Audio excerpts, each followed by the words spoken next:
Shalom, shalom a todos os amigos. Pessoal, como eu tinha comentado, eu quero aqui cumprir, né? Sobre o vídeo Nihil Otan Gevarim. Quem eram aqueles homens? Ainda falando sobre Noé, o que me chama a atenção, ainda no livro de Gênesis, né? Após Noé fazer a arca, obedecer à voz do Eterno, de construir aquela arca, a Torá Milhamá vai relatar que Noé, ele ficou bem atento a todas as instruções do Eterno. Eu falei no vídeo anterior que a arca não era para salvar a humanidade. A arca foi construída com o objetivo de salvar Noé, sua família e os animais.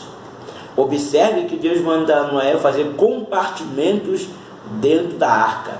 A arca também, diz os sábios, que a arca também ela era mais ou menos, né, a estrutura, a altura da arca, mais ou menos ali, um prédio equivalente de 4 andares, cada andar contendo 3 metros de altura, ou então a altura da arca de Noé, chamada Tevá Hamabu, ela era mais ou menos também comparada a um prédio de 3 andares, cada andar tendo 4 metros de altura.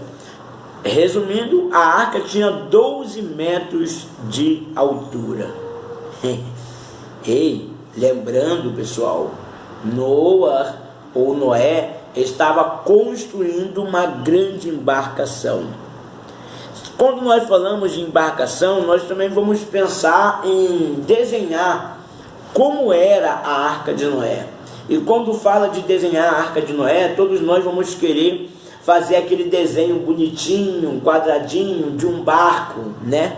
Como se fosse no século 21 ou no século 19. Não, a arca de Noé era uma caixa quadrada.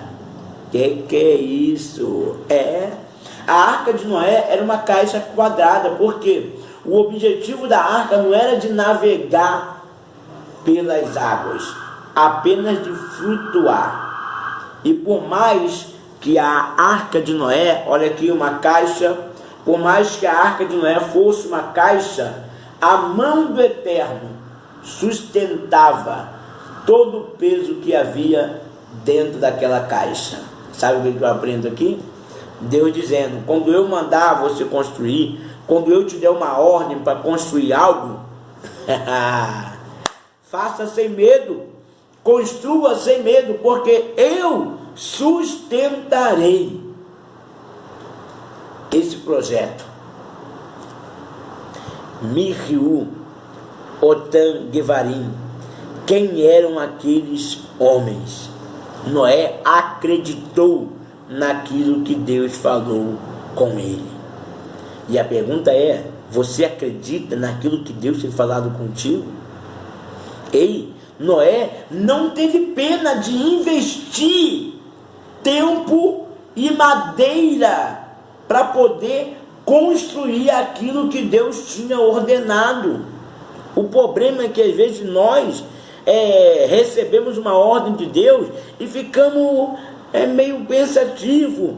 Ah, meu Deus, mas é muito dinheiro para construir. Ai, meu Deus, mas eu não tenho tempo. E a diferença daqueles homens e a nossa diferença é que aqueles homens não tinham prioridades. Ou melhor, não faziam da sua vontade prioridade, mas faziam da vontade de Deus prioridade. Quem eram aqueles homens? Noé acreditou em Deus e construiu a arca. Há alguns relatos que dizem que a arca demorou 100 anos para serem construída. Quanto tempo tu está lutando pelo projeto que Deus colocou no teu coração? Quanto tempo você está acreditando nas promessas que o Eterno falou ao teu coração. O propósito é muito maior do que a dor. Continuando, Noé então acreditou no que o Eterno falou com ele. A Torá vai relatar, a Torá Milhamá vai relatar que Noé também, além de construir a arca, ele teve uma ordem de Deus. Deus pede a chave a ele, ele entrega a chave, diz a Bíblia, Deus fechou a arca por fora.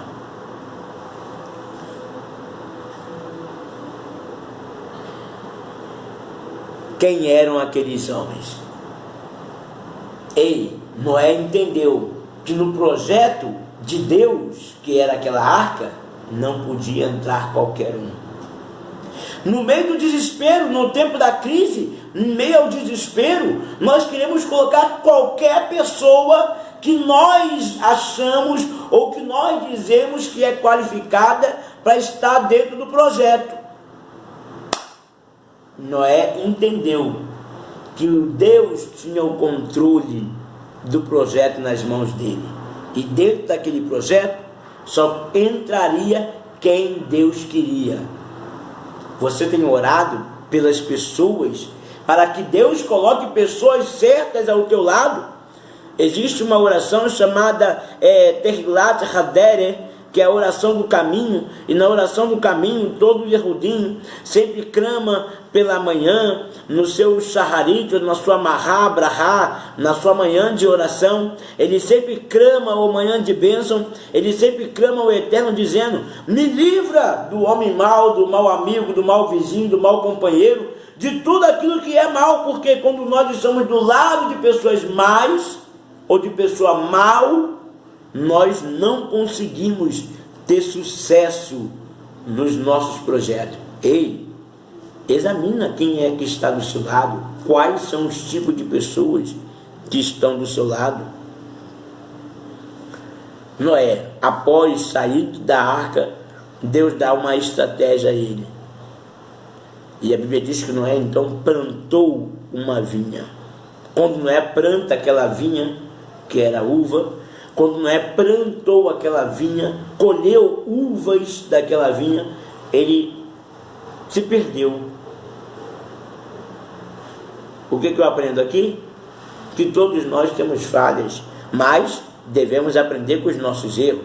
O mesmo texto que diz que Noé se perdeu e se embriagou, o mesmo texto vai dizer que após a atitude do seu filho, do seu neto, ser uma atitude desprezável, que não vale aqui entrar em muitos detalhes, após a atitude deles serem desprezáveis, diz a Torá Milhamá, que então Noé, depois de ser despertado do vinho, ele vai tomar uma atitude.